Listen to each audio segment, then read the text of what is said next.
Hello students, कैसे हैं आप सब। आज हम क्लास 9th आईसीएससी का जो चैप्टर है द फ्लावर उसे कंटिन्यू करेंगे।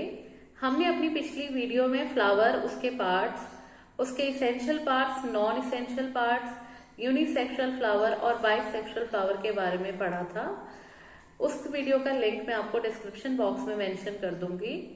आज हम जो पढ़ेंगे वो है general description of the flower parts, मतलब जो फ्लावर के पार्ट्स हैं उसको हम थोड़ा सा और ज्यादा डिटेल में पढ़ेंगे। सो जनरली जो फ्लावर का फर्स्ट पार्ट आता है हमारे पास वो आता है कैलिक्स।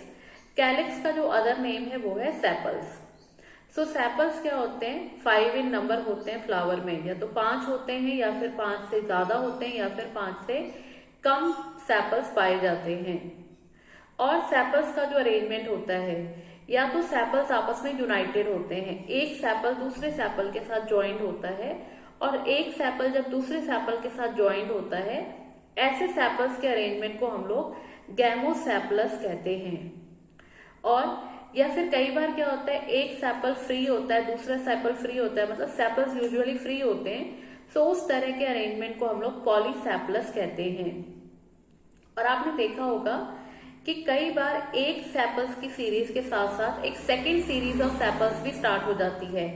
बेस पे मतलब फ्लावर के एक तो सेपल की सीरीज चल रही है, नीचे से जब एक और सीरीज ऑफ सेपल अराइज हो जाता है उसे हम लोग एपिकैलिक्स या फिर एपिसेपल्स कहते हैं। और ऐसा देखा जाता है हिबिस्कस के केस में। अब जो सेपल्स होते हैं या तो वो ग्रीन कलर के होते हैं या फिर ब्राइटली कलर के होते हैं। सेपल्स जब ग्रीन कलर के होते हैं तब ये फोटोसिंथेसिस में हेल्प करते हैं, और सेपल्स कई बार ब्राइटली कलर के होते हैं, जैसे कि आपने गुलमोहर का फूल देखा होगा। गुलमोहर के केस में जो सेपल्स होते हैं वो रेड कलर के होते हैं।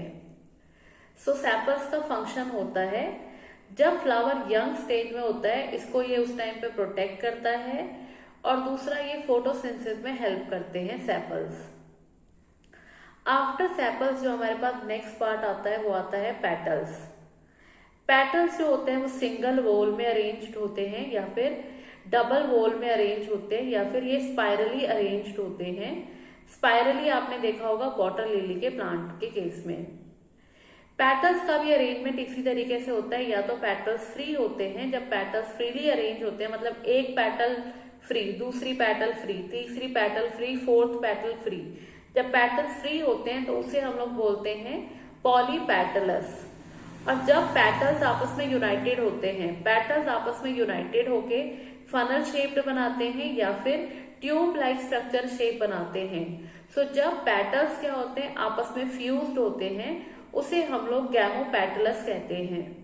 सेपल फ्यूज होते हैं तो गैमोसेपलस, और अगर पेटल्स आपस में फ्यूज्ड होते हैं तो उसे हम गैमोपेटलस कहते हैं। और पेटल्स क्योंकि ब्राइटली कलर के होते हैं, सो पेटल्स का काम होता है अट्रैक्ट करना इंसेक्ट को अपनी तरफ, या फिर पेटल्स का काम होता है जब ये फनल शेप के होते हैं, स्पेशली जब वो फनल शेप के होते हैं पेटल्स, तो ये क्या करते हैं, जो फ्लावर के मेल और फीमेल रिप्रोडक्टिव पार्ट है उसे प्रोटेक्ट करने का काम करते हैं। सो पेटल्स के 2 फंक्शन आते हैं, एक तो अट्रैक्ट करना इंसेक्ट को, दूसरा जब ये फनल शेप्ड के होते हैं उस टाइम पे स्टैमेन और पेस्टल को प्रोटेक्ट करने का काम भी करते हैं। नेक्स्ट हमारे पास जो आता है वो आता है एंड्रोइशियम। एंड्रोइशियम में मेनली हम लोग बात करते हैं स्टैमेन, इसका अदर नेम है स्टैमन, या फिर आप मेल पार्ट इसे कह सकते हैं। स्टैमेन जो होता है वो 2 चीजों से बनता है, एक होता है एंथर और दूसरा होता है फिलामेंट। सबसे पहले हम एंथर की बात करेंगे। एंथर एक 2 लोब्ड स्ट्रक्चर या फिर बाय लोब्ड स्ट्रक्चर होता है, और जिसमें हर एक लोब के अंदर 2-2 पोलन सैक होते हैं। मतलब एक लोब के अंदर 2 पोलन सैक, नेक्स्ट लोब के अंदर 2 पोलन सैक, तो टोटल 4 पोलन सैक एक एंथर में पाए जाते हैं। उन पोलन सैक के अंदर powdery substance pollen grains present होते हैं। पोलन ग्रेन्स जब फुल्ली मेच्योर होते हैं तो वो पोलन सैक को रप्चर करते हैं, मतलब जैसे एग बाहर आता है अंडे में से हैच होके, वैसे ही पोलन ग्रेन अपने पोलन सैक को रप्चर करके फ्री हो जाते हैं, फ्रीली फिर एयर में मूव करते हैं। और जो पोलन ग्रेन्स होते हैं वो अलग अलग साइज के होते हैं। नेक्स्ट उसके बाद आता है स्टैमेन्स का अरेंजमेंट। स्टैमेन का जो पार्ट होता है, जैसे एंथर वाला जो पार्ट होता है वो फ्री होता है, बट जो फिलामेंट होते हैं वो जॉइंट होते हैं। अगर स्टैमेन के जो फिलामेंट जो है, अगर स्टैमेन का फिलामेंट वाला पार्ट आपस में यूनाइटेड होके एक सिंगल स्टैमेन बना रहा है तो उसे हम लोग मोनोएडल्फस कहते हैं। देखो, एंथर ऊपर होता है, फिलामेंट नीचे होता है। फिलामेंट एक स्टॉक की तरह होता है। अगर फिलामेंट अलग अलग फिलामेंट ज्वाइन होकर एक सिंगल स्टैमेन बनाते हैं तो उसे हम लोग बोलते हैं मोनोएडल्फस।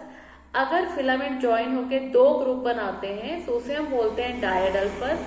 और जब फिलामेंट यूनाइट होकर तीन बनते हैं तो उससे तीन या तीन से ज्यादा बनते हैं तो उसे हम बोलते हैं पॉलीएडल्फस।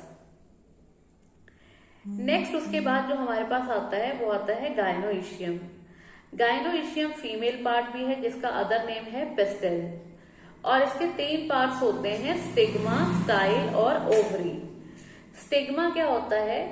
सबसे ऊपर का नॉब वाला पार्ट होता है, नॉब लाइक स्ट्रक्चर होता है जिसके ऊपर हेयर्स होते हैं, फाइन हेयर्स होते हैं, और उसका काम होता है पोलन ग्रेन को लैंड करके पकड़ना अपने, मतलब ये मेनली लैंडिंग साइट होती है जहां पे पोलन ग्रेन आके लैंड करता है।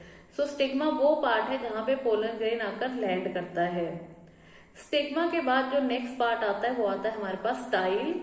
स्टाइल एक ट्यूब लाइक स्ट्रक्चर होती है जो कि पोलन को स्टिग्मा से ओवरी तक लेकर जाने का काम करती है। ये पाइप की तरह काम करती है।